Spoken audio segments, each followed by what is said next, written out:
Good morning. Today's Bible reading comes from 1 King 9, 2 Chronicles 8, Proverbs 25 through 26. Let's get into this. I am going to need my glasses, I'm afraid. Just one of those days. After Solomon had completed building the temple of God and his own palace, all the projects he had set his heart on doing, God appeared to Solomon again, just as he appeared to him at Gibeon.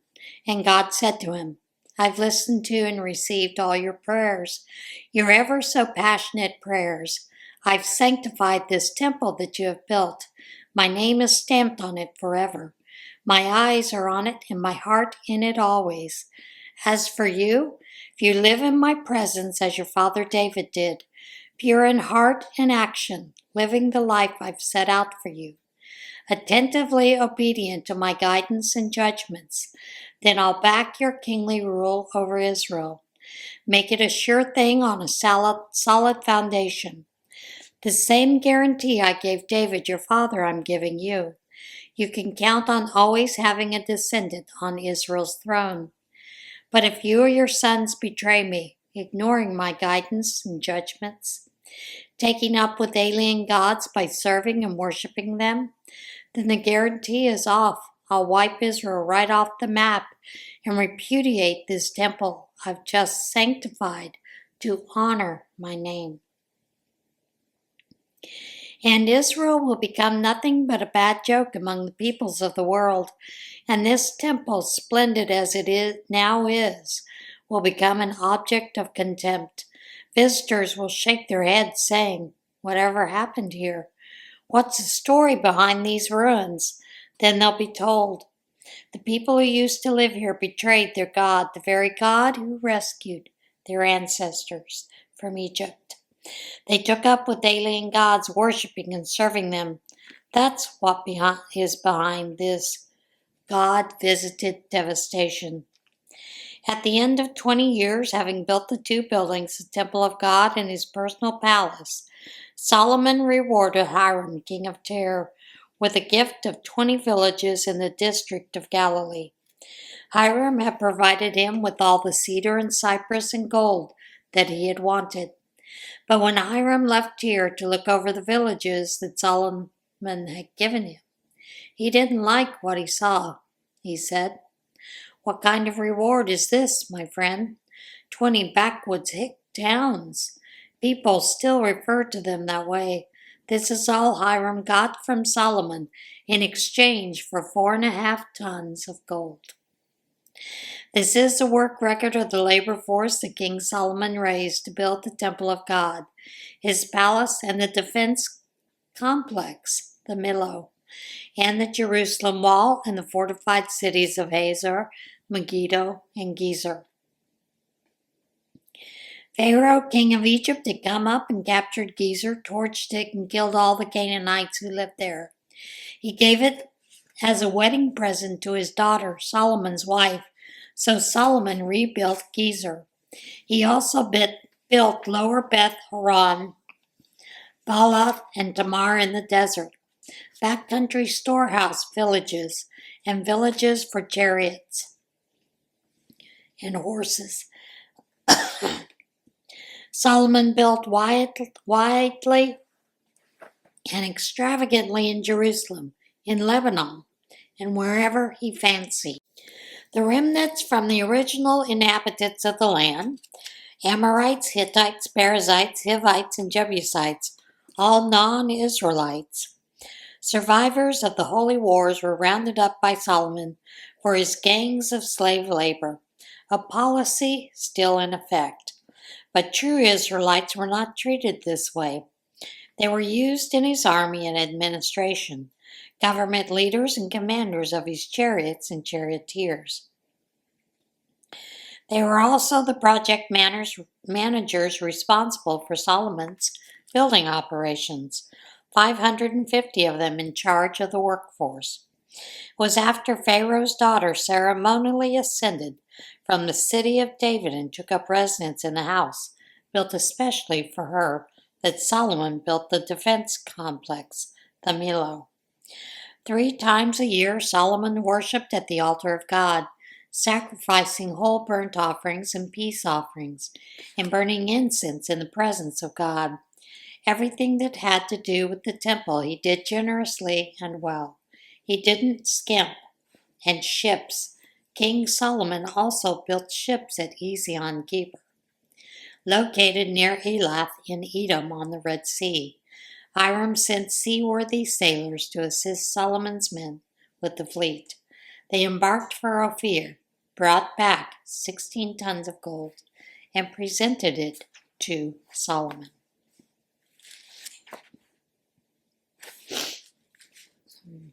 Had a weird thing there.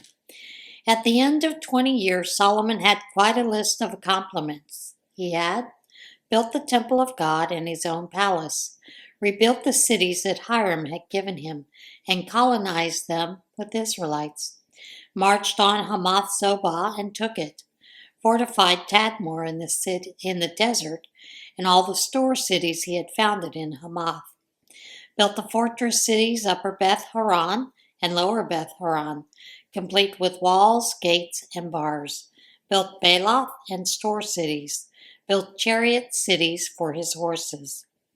Solomon built impulsively and extravagantly whenever a whim took him, and in Jerusalem, in Lebanon, wherever he fancied.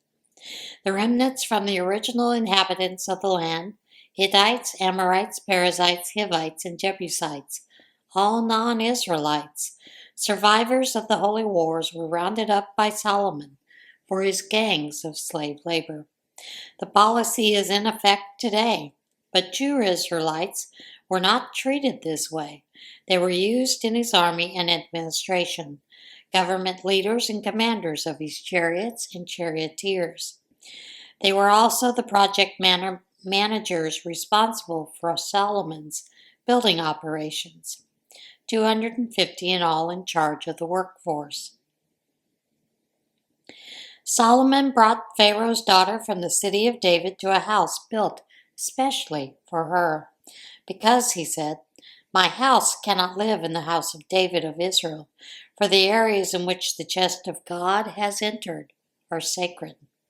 Then Solomon offered whole burnt offerings to God on the altar of God that he had built in front of the temple porch. He kept to the regular schedule of worship set down by Moses: Sabbaths, new moons, and the 3 annual feasts of unraised bread, Passover, weeks, Pentecost, and booths.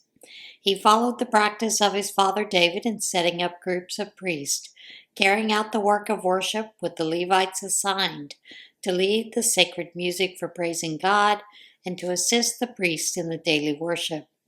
He assigned security guards to be on duty at each gate. That's what David, the man of God, had ordered. The king's directions to the priests and Levites and financial stewards were kept right down to the fine print. No innovations, including the treasuries. All that Solomon set out to do, from the groundbreaking of the temple of God to its finish, was now complete. Then Solomon went to Ezion-Geber and Elath on the coast of Edom. Hiram sent him ships, and with them veteran sailors. Joined by Solomon's men, they sailed to Ophir in East Africa, loaded on 15 tons of gold, and brought it back to King Solomon.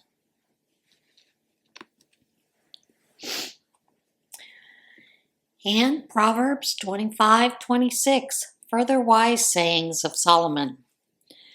There are also these Proverbs of Solomon collected by scribes at Hezekiah, king of Judah. God delights in concealing things. Scientists delight in discovering things. Like the horizons for breadth and the ocean for depth, the understanding of a good leader is broad and deep. Remove impurities from the silver, and the silversmith can craft a fine chalice. Remove the wicked from leadership, and authority will be credible and God-honoring. Don't work yourself into the spotlight. Don't push your way into the place of prominence. It's better to be promoted to a place of honor than face humiliation by being demoted. Don't jump to conclusions. There may be a perfectly good explanation for what you just saw. In the heat of an argument, don't betray confidences. Word is sure to get around and no one will trust you. The right word at the right time is like a custom-made piece of jewelry. And a wise friend's timely reprimand is like a gold ring slipped on your finger. Reliable friends who do what they say are like cold drinks in sweltering heat, refreshing. Like billowing clouds that bring no rain is a person who talks big but never produces. Patient persistence pierces through indifference. Gentle speech breaks down rigid defenses. When you're given a box of candy, don't gulp it down all at once. Eat too much chocolate and you'll make yourself sick. When you find a friend, don't outwear your welcome. Show up at all hours and they'll soon get fed up. Anyone who tells lies against the neighbors in court or on the street is a loose cannon. Trusting a double-crosser when you're in trouble is like biting down on an abscessed tooth. Singing light songs to the heavy-hearted is like pouring salt in their wounds. If you see your enemy hungry, go buy him lunch. If he's thirsty, bring him a drink. Your generosity will surprise him with goodness, and God will look after you. A north wind brings stormy weather, and a gossipy tongue, stormy looks. Better to live alone in a tumble-down shack than share a mansion with a nagging spouse. Like a cool drink of water when you're worn out and weary is a letter from a long-lost friend. A good person who gives in to a bad person is a muddled spring, a polluted well. It's not smart to stuff yourself with sweets, nor is glory piled on glory good for you. A person without self-control is like a house with its doors and windows knocked out. We no more give honors to fools than pray for snow in summer or rain during harvest. You have as little to fear from an undeserved curse as from the dart of a wren or the swoop of a swallow. A whip for the race horse, a tiller for the sailboat, and a stick for the back of fools. Don't respond to the stupidity of a fool. You'll only look foolish yourself. Answer a fool in simple terms so he doesn't get a swelled head. You're only asking for trouble when you send a message by a fool. A proverb quoted by fools is limp as a wet noodle. Putting a fool in a place of honor is like setting a mud brick on a marble column. To ask a moron to quote a proverb is like putting a scalpel in the hands of a drunk. Hire a fool or a drunk and you shoot yourself in the foot. As a dog eats its own vomit, so fools recycle silliness. See that man who thinks he's so smart? You can expect far more from a fool than from him. Loafers say, it's dangerous out there. Tigers are prowling the streets and then pull the covers back over their heads. Just as a door turns on its hinges, so the lazy bones turn back over in bed.